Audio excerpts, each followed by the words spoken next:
For this video, we're just looking at a different form of how these acid-base equilibria equations can be written. And so in the previous video, I asked you to solve for the Ka, and I gave you the concentration and the pH. So it was pretty much to solve for X and then plug and chug. For this particular problem we're looking at now, it's going to be slightly different, mainly because I'm giving you different knowns, and so you have to kind of solve for the unknowns in a different fashion here. Still, the setup is basically the same. If you don't know any of the information besides this concentration of one thing, you have to set up a rice table. From the rice table, you can also infer something about Ka in this situation. And so you can plug in your concentrations, your unknowns and everything, solve for X, plug into just a different equation.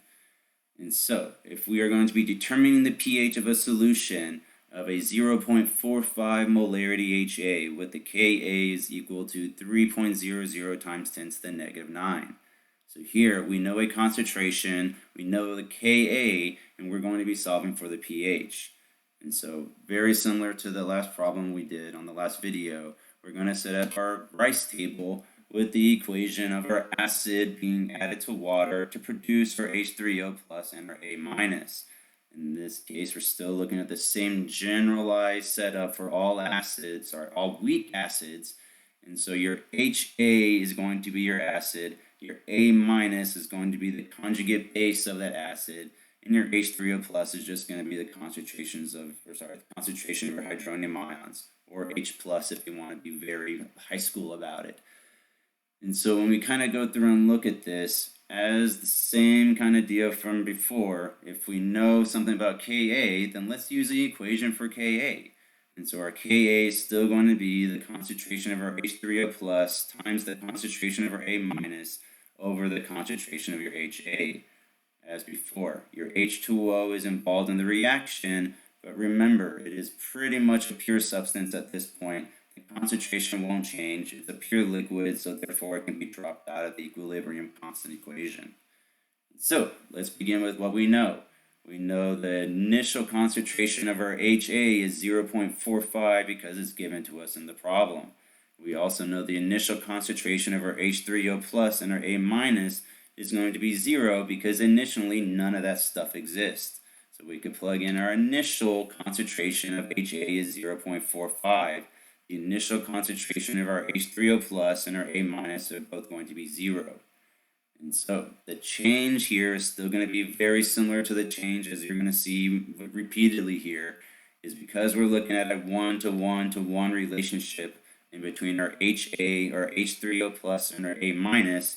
We know that for every one of our HAs that leaves or disappears basically is going to be decomposed into H3O plus and A minus. Because it's a 1-to-1-to-1 relationship, every one HA that disappears, one H3O plus and one A minus is going to appear.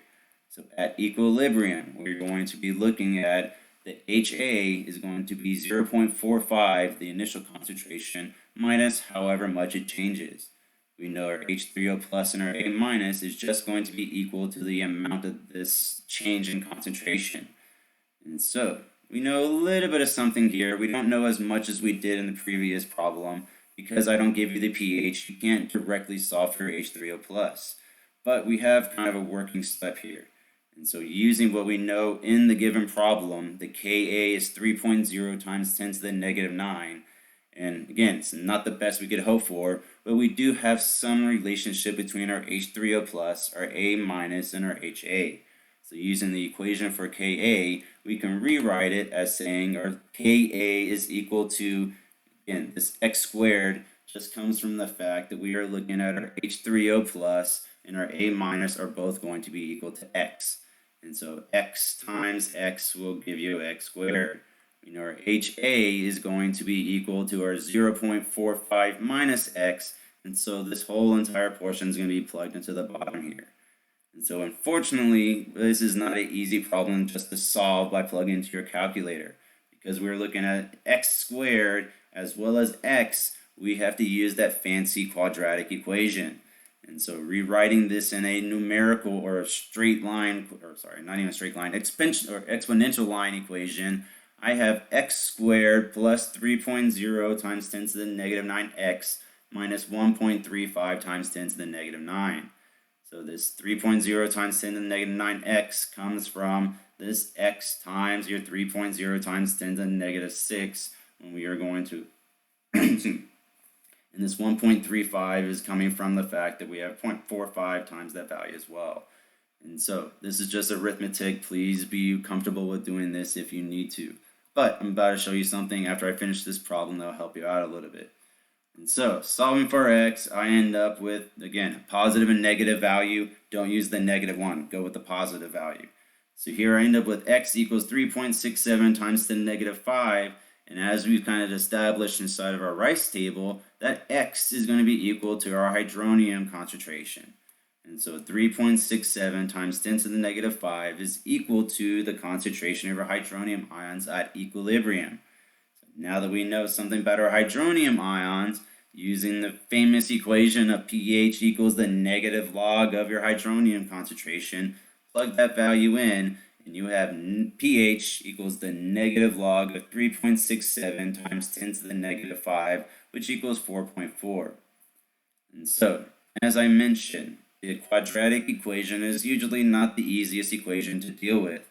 And so in order to kind of make our lives a little bit easier, there is an assumption you can possibly make when you look at these problems. The assumption really works out whenever you are dealing with a Ka that is equal to something times 10 to the negative 9. That is a very, very tiny number, meaning the fact that this HA is going, or this reaction is going to prefer your reactants or HAs over your H3O plus and your A minus. And so this change here, this minus X, this plus X, and this plus X is going to be so tiny that your 0.45 minus X is still going to be roughly around 4.5. And so when we kind of go through and look at this, if you don't believe me, plug into your calculator 0.45 minus 3.67 times 10 to the negative 5, and it's going to be a value very, very close to 0.45, especially if you round it to 2 decimal places. And so if we use our assumption, we can say that our x squared over 0.45 is good enough to get us into the ballpark to solve for x. And all I'm really doing here to rewrite this is I am taking this minus x and just again assuming that's going to be so negligible that this 0.45 minus x can just become 0.45. And so from there, if you solve for x squared and then solve for x by itself, I end up with 3.67 times 10 to the negative 5. If you compare this number to this number, they're the same number. So therefore, using the assumption in this case is perfectly fine, and you're going to end up with the same exact answer.